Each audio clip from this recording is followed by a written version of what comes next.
సినీ కార్మికుల వేతనాలు పెంచాలి, వాళ్ళు కూడా బతకాలి కదా అంటున్న కోమటిరెడ్డి. తెలుగు సినీ ఇండస్ట్రీలో కార్మికుల సమ్మె ముదురుతోంది. 30% జీతాల పెంపు డిమాండ్ చేస్తూ కార్మికులు సోమవారం నుంచి బంద్కు దిగిన విషయం తెలిసింది. ఫిలిం వర్కర్స్ ఫెడరేషన్ స్పష్టం చేసింది, తమ డిమాండ్స్ పరిష్కారం అయ్యేంత వరకు షూటింగ్లకు హాజరయ్యే ప్రసక్తి లేదని.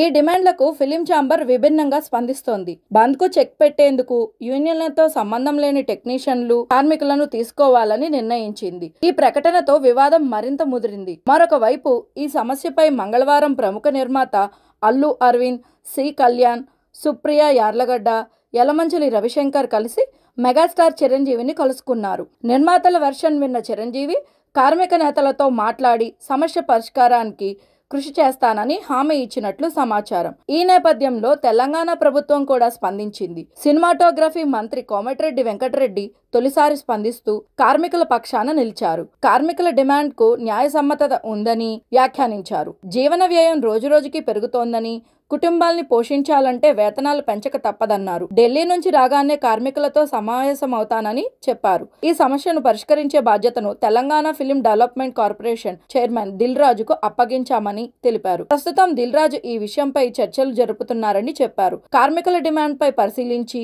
సానుకూల నిర్ణయం తీసుకోవాలని సినీ పెద్దల్ని కోరారు. ఇక కార్మికులు కూడా తమ సమస్యలు ప్రభుత్వ స్థాయిలో వెల్లడిస్తున్నారు. Telugu film industry employees federation అధ్యక్షుడు వల్లభనేని అనిల్ కుమార్, ప్రధాన కార్యదర్శి కె అమ్మరాజు, కోశాధికారి అలెగ్జాండర్ తదితరులు ఆర్టీసీ క్రాస్ రోడ్లోని కార్మిక శాఖ కార్యాలయంలో అదనపు కార్మిక కమిషనర్ డాక్టర్ ఈ గంగాధర్ ను కలిసి వినతి పత్రం సమర్పించారు. అనంతరం మీడియాతో మాట్లాడుతూ తమ వేతనాలు గత 3 సంవత్సరాలుగా పెరగలేదని తెలిపారు. అందుకే ఏడాదికి 10% చొప్పున 3 సంవత్సరాలకు 30% పెంపు కోరామని వివరించారు. రోజుకు 18 గంటల పాటు శ్రమిస్తున్నా తగినంత జీతం అందడం లేదని తమ బాధను వ్యక్తం చేశారు.